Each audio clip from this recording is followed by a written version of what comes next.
Olá, querido, querida, que a paz do Senhor Jesus esteja contigo, com a tua casa, com a tua família.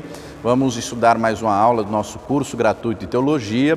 Hoje vamos estudar o nível Master, a disciplina é Heresiologia, e hoje a aula de número 32 a respeito de seitas e heresias, a parte B. O versículo inicial está aqui no livro de Provérbios, capítulo 1, verso 29, que diz assim: porquanto odiaram o conhecimento e não preferiram o temor do Senhor. O temor do Senhor, não está escrito aqui mesmo no capítulo 1 de Provérbios, é o princípio da sabedoria, do conhecimento. E a Escritura mostra de maneira clara que nós temos que amar o conhecimento da palavra, né? O conhecimento do Senhor, ele se revela através da palavra. A palavra dele é o livro de fé, de conduta, a regra que ele espera que o povo dele siga. Não é? Tem orientações claras na Escritura que nós devemos conhecer, ela tem que estar no nosso coração, Deuteronômio 6, não é? Na nossa boca, Josué capítulo 1, versículo 7 a 9, nós temos que estar com a palavra no coração, na boca, meditar dia e noite, praticar tudo conforme ela ensina, e o Senhor garante que assim o nosso caminho será próspero, não é? Aquilo que fizermos irá ser bem sucedido. O próprio Senhor Jesus diz que, Mateus 22, 29, errais não conhecendo as Escrituras nem o poder de Deus. Então é fundamental um conhecimento profundo das Escrituras e não tão somente um conhecimento superficial. O texto aqui inicial diz que odiaram o conhecimento, e nós vemos isso acontecer no decorrer da história bíblica. Por exemplo, no livro do profeta Oséias, capítulo 4, versículo 6, está escrito assim: o meu povo é destruído porque lhe faltou o conhecimento. Porquanto rejeitaste o conhecimento, eu também te rejeitarei, para que não sejas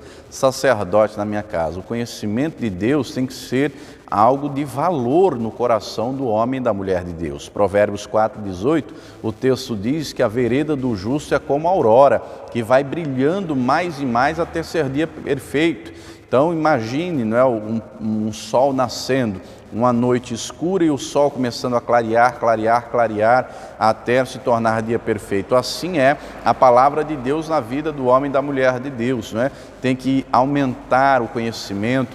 Pedro, instruindo a igreja de Cristo, orienta, 2 de Pedro 3,18, nós devemos crescer na graça e no conhecimento. E esse conhecimento profundo é fundamental para identificar as doutrinas, os erros, as heresias, aquilo que não está de acordo, coerente com a Escritura. Lembrando que a Escritura deve ser estudada num todo, não é? É um ensinamento, a instrução completa de Gênesis a Apocalipse. E muito bem, na aula de hoje nós vamos estudar a respeito do sabatismo e também a respeito dos testemunhos de Jeová, que trazem divergências doutrinárias no que tange à interpretação, a hermenêutica, a exegese correta da Escritura. Então vamos lá. Sobre o sabatismo, conta a história que um pastor batista chamado William Miller, ele leu o texto de Daniel 8,14 e ele interpretou que a volta do Senhor Jesus se daria em 21 de março de 1843. O texto de Daniel 8,14 diz assim: depois ouvi um santo que falava, e disse outro santo àquele que falava: até quando durará a visão do contínuo sacrifício e da transgressão assoladora, para que sejam entregues o santuário e o exército, a fim de serem pisados? E ele me disse: até 2.300 tardes e manhãs, e o santuário será purificado. Com base neste texto, o pastor William Miller interpretou dizendo que a volta do Senhor Jesus seria em 21 de março de 1843. Milhares de pessoas, né? A Igreja Batista é até hoje nos Estados Unidos da América, isso foi em Nova York, é até hoje uma das maiores denominações lá dos Estados Unidos. Tem mais de 100 mil pessoas que creem, não é, da fé batista lá nos Estados Unidos, e na época milhares de pessoas venderam suas propriedades, venderam tudo que tinham para aguardar a volta de Jesus, e aquilo não aconteceu, não é? Mateus 25:13, o texto é claro em dizer que nós temos que vigiar, porque não sabemos nem o dia e nem a hora em que o Filho do Homem há de vir. Eu acredito que ele não leu esse texto, mas muito bem, chegou o dia, todo mundo aguardava, Jesus não voltou. Ele se desculpou, gerou uma nova revelação, um novo entendimento e aprazou uma nova data. Ele diz que o retorno do Senhor Jesus seria em 22/10/1844. Olha só, naquela época, acontecendo diversos eventos, no final do século XVIII, início do século XIX, meteoros caindo, Revolução Francesa acontecendo e diversos outros eventos, e eles interpretaram que a vinda do Senhor era iminente para aqueles dias e fixaram essas duas datas, o que não aconteceu. Ainda em vida, o pastor William Miller, alguns chamam de Guilherme, que é a tradução do inglês, Guilherme Miller, ele entende, reconhece o erro, mas alguns dos seus seguidores, ele vai criar o chamado advento. O que é o advento? A vinda de Jesus. Ele vai falar do advento, da vinda de Jesus. E guarda esse nome, advento, porque é o que vai dar nome, ao que nós vamos falar daqui a pouco. E aí alguns seguidores, posteriormente, alguns seguidores dele, dentre eles se destacam William Edson, que afirmava que o Guilherme Miller não tinha se equivocado, o Joseph Bates, que observava o sábado em vez do domingo, e uma outra seguidora chamada Ellen Armon. Ellen Armon vai se casar depois com Tiago White e vai ter o nome dela mudado de Ellen Armon para Ellen Armon White, mais conhecida como Ellen White, que tinha o dom da profecia. Esses três, e o que vai mais se destacar é a senhora Ellen White, ela vai formar, junto com o esposo e com esses outros, o chamado Adventismo do sétimo dia, vindo o nome da palavra advento, vinda de Cristo, e sétimo dia porque eles começaram a guardar o sábado como dia de devoção, como no judaísmo, começaram a guardar o sábado como o dia do Senhor e não o domingo, começaram a guardar. E é importante aqui, amados, abrirmos um parênteses. Quando Deus cria o mundo, está lá em Gênesis 2, capítulo 2, o texto diz, vou ler Gênesis 2, versículos 2 e 3, que diz assim: Ora, havendo Deus completado no dia sétimo a obra que tinha feito, descansou nesse dia de toda a obra que fizera, e abençoou o dia sétimo e o santificou, porque nele descansou de toda a sua obra que criara e fizera. É óbvio que o intuito do Gênesis é uma explicação. Moisés escreveu o Gênesis para explicar como tudo ocorreu, como tudo foi criado. Então aqui, amados, é uma figura. Como assim uma figura? Nós temos que entender, primeira coisa, João 4, o Senhor Jesus declara, versículos 23 e 24, que Deus é Espírito. Espírito não cansa, Espírito não cansa, Espírito não tem sede, não tem fome, Espírito não cansa. Então aqui é uma figura, o Senhor descansou. Descansou do quê? Porque se você ler a narrativa de Gênesis 1 até o capítulo 2 até aqui, pela narrativa bíblica, o trabalho de Deus foi falando, haja isso, haja aquilo, e à medida que ele foi falando, as coisas foram acontecendo. Ele foi criando tudo, o poder da palavra em ação, Então aqui é uma figura para quê? No tempo de Moisés escreveu o Gênesis, o povo vivia em escravidão. Eles não tinham dia de descanso, Eram 400 anos já de escravidão, e dura servidão, é o que diz lá o livro do Êxodo, capítulo 1 em diante. Então, quando eles saem do Egito rumo à terra prometida, Deus vai estabelecer regras para eles, porque eles não tinham. O padrão que eles tinham era o padrão do Egito. O padrão que eles tinham de adoração, de fé, era aquilo que eles aprenderam lá. Os egípcios tinham 365 divindades, uma para cada dia do ano. Mas Deus vai estabelecer os mandamentos que vão ser a baliza, a regra, vai ser o trilho, o caminho que eles deveriam percorrer. Os primeiros mandamentos falam do relacionamento do homem para com Deus, e os seguintes, os 6 seguintes, falam do relacionamento do homem para com o homem. E é estabelecido também o sábado, o Shabat, o dia de descanso, porque eles trabalhavam de segunda a segunda, não tinham descanso dia nenhum. Então, o sábado, o Shabat, vai ser colocado como um dia que não era para trabalhar e era um dia de adoração, de buscar a Deus, né? Um dia de oração, de estar no templo, né? No templo de Moisés havia o tabernáculo, depois veio com Salomão o templo. No tempo do Senhor Jesus, além de haver o templo, haviam as sinagogas. Cada cidade, no tempo de Jesus, já tinha a sua sinagoga, né? E os evangelhos narram isso. E o sábado era um dia para que não se trabalhasse, não fizesse outras atividades, mas se descansasse.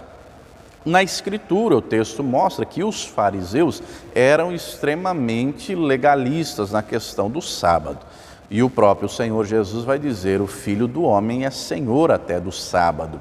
O homem não foi criado por causa do sábado, mas o sábado foi criado por causa do homem, para que o homem entendesse, buscasse e adorasse a Deus. Só que é interessante, amados, que o Senhor Jesus ressuscita no primeiro dia da semana, e o Evangelho diz isso. Se você ler Marcos, Mateus, Lucas, o Evangelho diz que o Senhor ressuscitou no primeiro dia da semana, e o primeiro dia da semana vai se tornar para a igreja o dia de reunião, o dia de adoração, o dia de busca. Lá em Atos 20, verso 7, o texto diz que no primeiro dia da semana eles partiam o pão.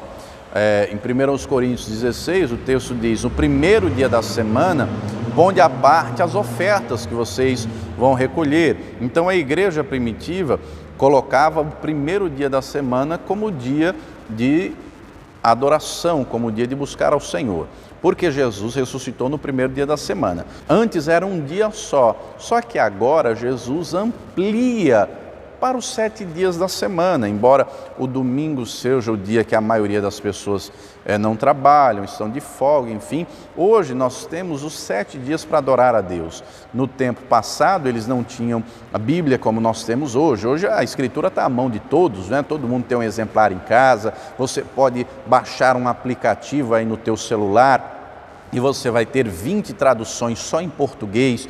Você pode ter traduções em mais de 1000 línguas, né? Num aplicativo só, diversas línguas: inglês, francês, chinês, mandarim, alemão, polonês, a língua que você quiser, diversas línguas. Hoje a Escritura está muito mais fácil. No tempo de Jesus, não. No tempo de Jesus, a Escritura era lida no templo ou na sinagoga ao sábado. Ficava um exemplar lá, eles não tinham exemplar em casa, eles não tinham. Hoje, no nosso tempo, nós já temos a Escritura à nossa disposição. Hoje, no nosso tempo, né, nós podemos nos reunir qualquer dia da semana, nós temos essa flexibilidade, essa liberdade, embora a maioria se reúna no domingo, que é o dia de folga, enfim. Mas, e esses dias, infelizmente, quando da quarentena, né, estamos aí ainda em isolamento, alguns estados já estão retomando as atividades, outros ainda estão isolados, ainda não estão tendo os cursos presenciais, e os que já estão tendo, com as medidas, as recomendações sanitárias, né, uso de máscara, afastamento e tudo mais. Mas essa explicação é importante. Por quê? Porque o sabatismo, eles defendem a guarda da lei e defendem também, para ser salvo, a guarda do sábado, não é? Porque se não guardar o sábado, não haverá salvação. E há diversos textos, amados, dizendo no sentido de que é a graça que salva, que é a justificação pela fé, a graça do Senhor Jesus, não é? Romanos 3, Gálatas 4, Colossenses 2, Romanos 4, enfim. O próprio Senhor Jesus realizou curas no sábado, os fariseus o censuraram, ele disse: olha, se um animal de vocês cair aí em algum buraco, em algum lugar, vocês não vão soltar? Vocês não vão lá? Por que eu não posso curar? E Jesus realizou várias curas no sábado. O homem da mão mirrada, ele curou no sábado. A mulher das costas encurvadas foi no sábado. O paralítico, que está lá em João capítulo 5, há 38 anos, né, paralítico, Jesus curou no sábado. Ele fez diversas curas aos sábados. Mas, voltando aqui, o adventismo do 7º dia difere nessas doutrinas. Outras doutrinas que eles diferem também é a respeito do estado da alma após a morte. Eles dizem que fica em estado de sono constante. Mas se você ler a Escritura tanto em Lucas 16 quanto em Apocalipse capítulo 6, os dois textos são claros em dizer que a pessoa não fica dormindo coisa nenhuma, ela fica consciente, né? Em Lucas 16, Jesus conta uma história que é a história do rico e do Lázaro, né? Alguns dizem parábola, mas nas parábolas Jesus não usou nome próprio em nenhuma. Nessa história ele usa nome próprio, o rico e o Lázaro. Ambos morreram. O Lázaro foi para o seio de Abraão e o rico foi para o Hades, para o inferno. Lá no inferno, o rico estava em tormento, sendo atormentado por uma chama, não é? Todo em chama, não tinha água, era só sofrimento, gemendo. E ele via onde o Lázaro estava. No lugar em que Lázaro estava num lugar de pastos verdejantes, havia água. E o rico vai dizer: pai Abraão, pede para o Lázaro molhar o dedo na ponta da água e tocar na minha língua. O texto não diz que o Lázaro viu o rico. E o texto deixa claro: há entre nós um grande abismo, não tem como passar nem daqui para aí e nem daí para cá, não é? Está separado. Então eles acreditam que a alma dorme, e não é isso que a Escritura mostra, não é? Não é isso que a Escritura mostra. Também eles acreditam numa doutrina chamada aniquilacionismo. O que é essa doutrina do aniquilacionismo? Que o destino final dos ímpios e Satanás, eles são lançados no lago de fogo, vão perecer por algum pouco tempo e depois serão completamente aniquilados, vão ser dizimados, vão deixar de existir. A Escritura diz, amados, Daniel capítulo 12, versículo 2, né, uns ressuscitarão para a vida eterna e outros para a vergonha eterna. Jesus repete essa fala em João capítulo 5. Em Mateus 25, o Senhor Jesus, quando fala, não é, que virá em glória e vai se assentar no seu trono e vai separar os bodes das ovelhas, os bodes, não é, aquele que não é salvo, ele vai ser lançado junto com Satanás e seus demônios no fogo que nunca apaga. Então nunca quer dizer nunca, nunca é eterno, eternidade. A Escritura não fala que haverá um tempo em que eles vão permanecer e depois serem destruídos. Fala em eternidade, em lago de fogo que queima eternamente. Então, essas doutrinas são divergentes no sabatismo, no adventismo. Lembrando, amados, só para você ter uma ideia, não é? O adventismo do sétimo dia tem uma estrutura mundial gigantesca, não é? Para você ter uma ideia, são mais de 21 milhões de adventistas do sétimo dia. Eles estão presentes em mais de 200 países. Eles têm escolas, hospitais, enfim, tem uma série de instituições ligadas a eles, né? Distribuem material, enfim, eles têm uma estrutura gigantesca. Mas essas doutrinas aqui são contrárias ao nosso entendimento. É óbvio que no entendimento deles eles estão corretos, né? É óbvio que no entendimento deles eles estão adequados, enfim, tem canal de televisão, tem uma estrutura gigantesca, tá bom? Mas muito bem, após falar aqui dos adventistas, vamos falar dos próximos aqui, que está na apostila, na página 3, que são os testemunhas de Jeová. O fundador dos testemunhos de Jeová, Charles Taze Russell, né? Ele era filho de presbiterianos, ele pertenceu à igreja congregacional, depois passou pela adventista e por fim ele sai e forma uma nova denominação. Ele funda a Sociedade Torre de Vigia em 1881. Eles vão, assim como os adventistas, não é? Os precursores do adventismo, Charles Russell, ele vai fixar, ele vai dar uma data para Jesus voltar. E essa data seria em 1914, o que não ocorreu, depois 1915, o que também não ocorreu. Olha só que coisa curiosa. E é interessante, né? A Escritura deixa claro, Mateus 25:13, que nós devemos vigiar porque não sabemos nem o dia e nem a hora, ou seja, então temos que estar preparados todos os dias. Queridos, nós não sabemos o dia da nossa morte, né? Em Eclesiastes, Salomão diz isso no capítulo 8, o homem não tem domínio sobre o dia da sua morte. Então, a Bíblia traz a expectativa bíblica de vivermos cada dia como se fosse o último, porque se morrermos, Jesus voltou para nós, né? Ainda que seja antes do arrebatamento, da segunda vinda, enfim. Então, nós temos que viver todos os dias como se fosse o último, nessa expectativa bíblica.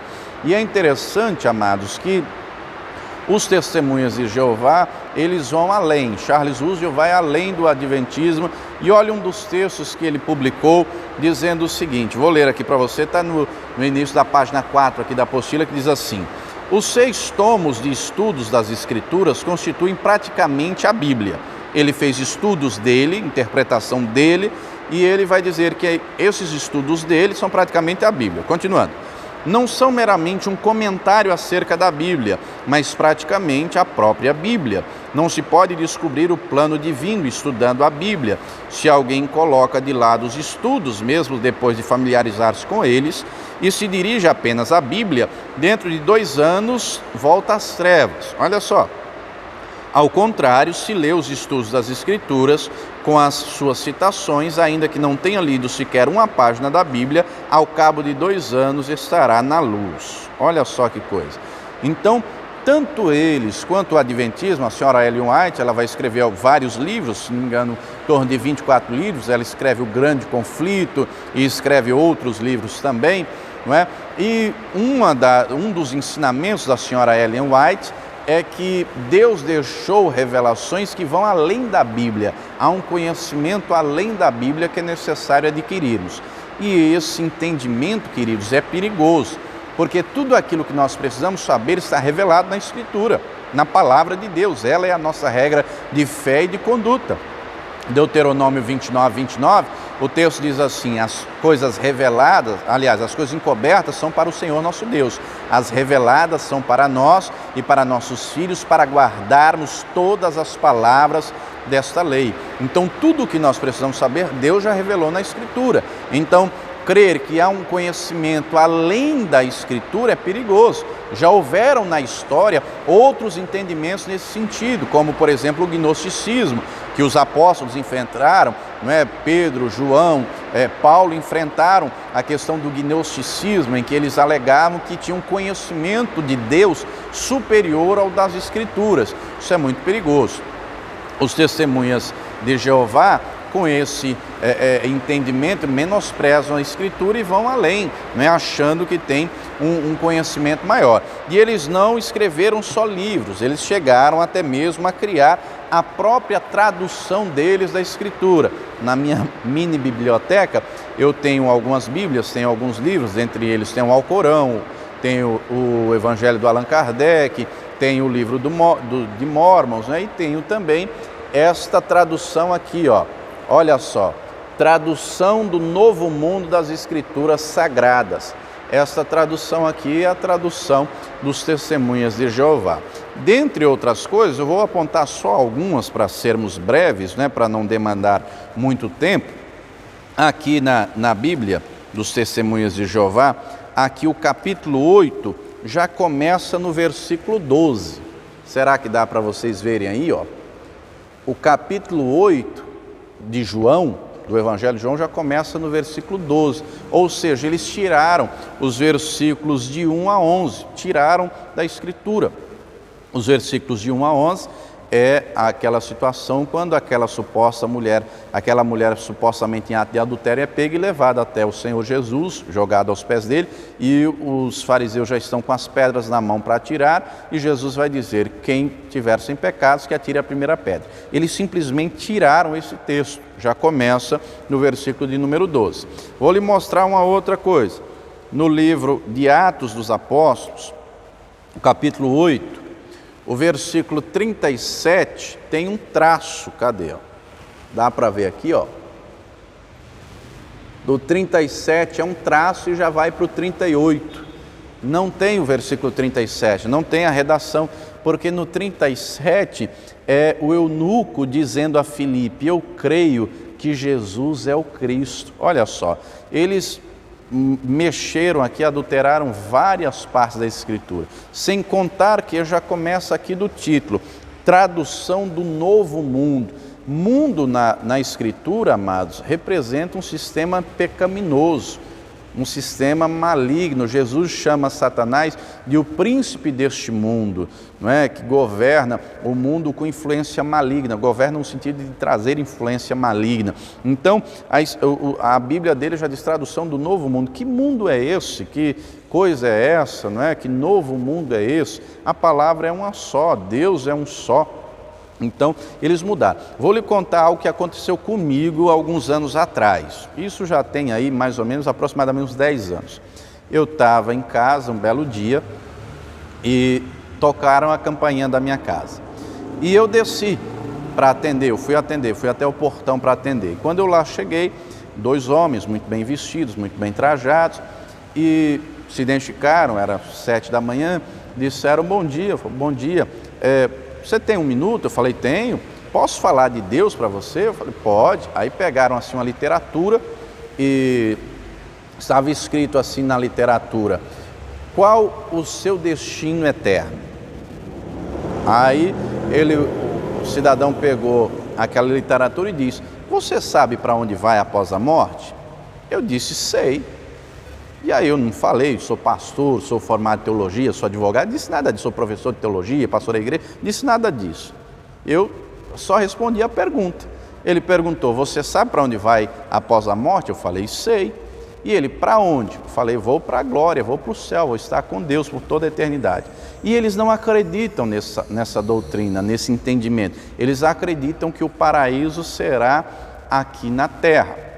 Muito bem. Aí ele falou, mas a literatura que diz, aí começou a explicar o que a literatura dizia, e eles interpretam os textos que falam do milênio como sendo um texto que fala a respeito da eternidade. Então, eles interpretam o texto do milênio como se fosse a eternidade. E aí ele foi citando vários textos, e eu só ouvindo. Depois que ele deu aquela explicação, ali mais ou menos uns 10 minutos, eu perguntei assim para ele, você tem uma Bíblia? Aí ele disse, tenho. Eu falei, me empreste aqui a sua Bíblia. E aí ele me emprestou uma Bíblia idêntica a essa, não é? E aí eu li para ele o texto de João 14. João 14, o Senhor Jesus diz assim, não se turbe o vosso coração, crede em Deus, crede também em mim, na casa de meu Pai há muitas moradas, se não fosse assim, vos teria dito, pois vou preparar-vos lugar, para que onde eu estiver, estejais vós também, e voltarei e vos levarei para mim mesmo. Olha só, e aí eu li isso na Bíblia deles, Primeira coisa, está até aqui na apostila, na página 4, eles não acreditam que Deus é uma trindade, eles não acreditam na doutrina da trindade, é um ser em 3 pessoas, eles não acreditam nessa doutrina, eles acreditam que Jeová é Deus, Jesus é um filho de Deus, né? É um anjo criado por Deus, melhor dizendo, e o Espírito Santo é a força ativa de Deus. Eles não acreditam na doutrina da trindade. E se você, eu já vou lhe explicar, se você não tem ainda um entendimento adequado, eu dou sempre um exemplo muito fácil, que é o exemplo da água, não é? A água, ela pode mudar o estado. Por exemplo, no estado líquido é água, no estado gasoso é gás, no estado sólido é gelo, mas a essência, a substância é a mesma. Se você encher lá aqueles compartimentozinhos de colocar no congelador, vai virar gelo. Se você tirar lá as pedrinhas de gelo, colocar numa panela e esquentar, vira líquido de novo. Se você deixar a temperatura esquentar muito tempo, vai ferver, vai virar gás. Só que a essência, a substância é a mesma. Assim é Deus, a essência, a substância é a mesma em 3 pessoas, Pai, Filho e Espírito Santo. Os testemunhas de Jeová não acreditam nisso e acreditam que o Espírito Santo é a força ativa de Deus. Aí eu peguei a Bíblia, eu li esse texto, eu li 1 aos Tessalonicenses 4,16, e aí depois de ler alguns textos, porque eu não gosto de discutir, amados, eu não gosto de discutir com ninguém, não é? A palavra de Deus diz, 2 Timóteo 2, verso 24, ao servo de Deus não convém contender, discutir, mas sim ser manso, apto a ensinar. Muito bem, e aí depois que eu mostrei esse texto de João, Paulo falando e tal, ele citou alguns outros textos, repito, citando o milênio como eternidade, aí eu fiz uma pergunta, eu disse assim, amigo, me tire uma dúvida, alguém vai para o céu? Aí ele me respondeu, sim. Eu falei, quem? Ele disse, os 144 mil. Porque eles acreditam que somente os 144 mil que estão lá em Apocalipse vão para o céu. Os demais vão ficar aqui na terra. Os 144 mil são 144 mil pessoas puras, virgens e tudo mais e tal. Eles interpretam o texto de maneira literal, não tem uma interpretação adequada dos 144 mil. Mas voltando aqui para a gente entrar no mérito dos 144 e estender muito. Eu falei, olha, eu lhe mostrei, aí depois que ele falou dos 144 mil, eu disse o seguinte, eu lhe mostrei pela Escritura que algumas pessoas vão para o céu além dos 144 mil. Agora, diga uma coisa para mim, eu sou casado, eu tenho esposa, tenho filho, o que é que vai dizer para mim se eu vou para o céu ou se eu vou ficar na terra? Uma vez que a Bíblia diz que Jesus virá, nos levará, seremos arrebatados, estaremos com Ele, não é? Apocalipse 6, descreve os mártires na glória e tal, Apocalipse 7, melhor dizendo. O que é que vai determinar se eu vou para o céu ou vou ficar aqui na terra? Sabe qual foi a resposta? Posso te responder semana que vem? E isso tem anos, porque eles não têm resposta, porque esse entendimento deles está equivocado. Queridos, todo aquele que é salvo, todo aquele que tem o nome no livro da vida estará para sempre com o Senhor. Segunda de Pedro, está escrito de maneira clara que esse céu que agora vemos, né, essa terra, será queimado, vão ser desfeitos. João 21, a Escritura diz que ele viu um novo céu e uma nova terra. Neste novo céu, nessa nova terra, ele vê descendo do alto a nova Jerusalém, a Jerusalém celestial. O que existe hoje está reservado para o fogo, para ser queimado, destruído.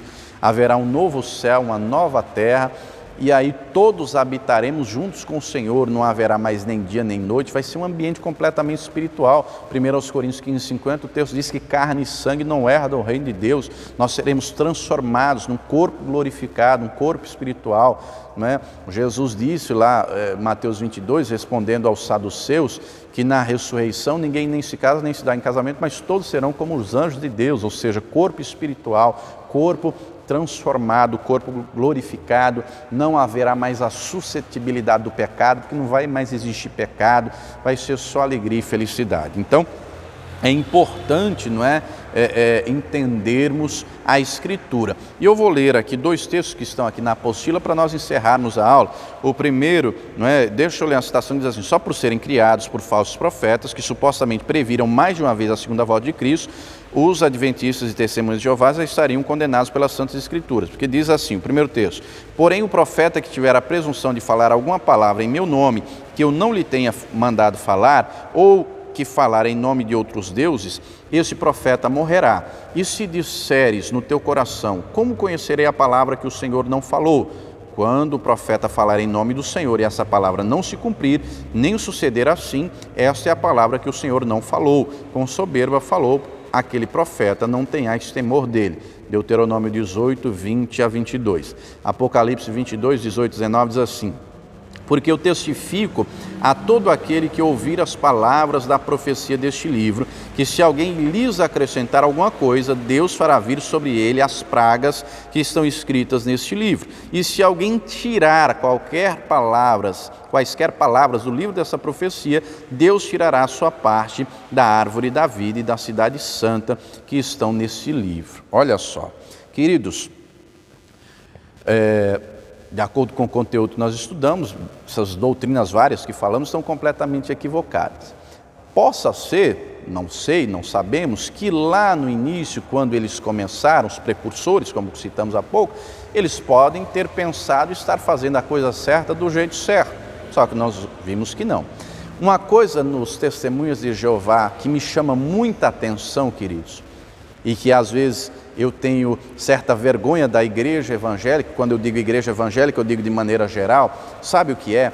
Os testemunhas de Jeová, eles têm um evangelismo, uma evangelização violenta, de 2 em 2 e vão a tudo que é lugar. Você já percebeu isso? Esses dias de pandemia não, porque está todo mundo em isolamento, em quarentena, mas você já viu uma dupla de testemunhas de Jeová numa rodoviária, num shopping center? Meu amigo, eu já vi em vários locais da cidade, e em várias cidades, já andei por várias cidades do nosso país, não é? São Paulo, Curitiba, Rio de Janeiro, Belo Horizonte, Recife, aqui Natal e vários outros lugares. Eles estão no país inteiro, em tudo que é lugar, distribuem literatura de graça, evangelismo, vão de porta em porta. Essa Bíblia que você viu aqui, eles dão de graça, eles vão dar curso nas casas de graça, enquanto infelizmente tem muitas igrejas evangélicas por aí que cobram curso, que cobram Nós aqui, para a glória de Deus, damos de graça. Os testemunhos de Jeová vão na casa das pessoas dar o curso de graça, o curso deles.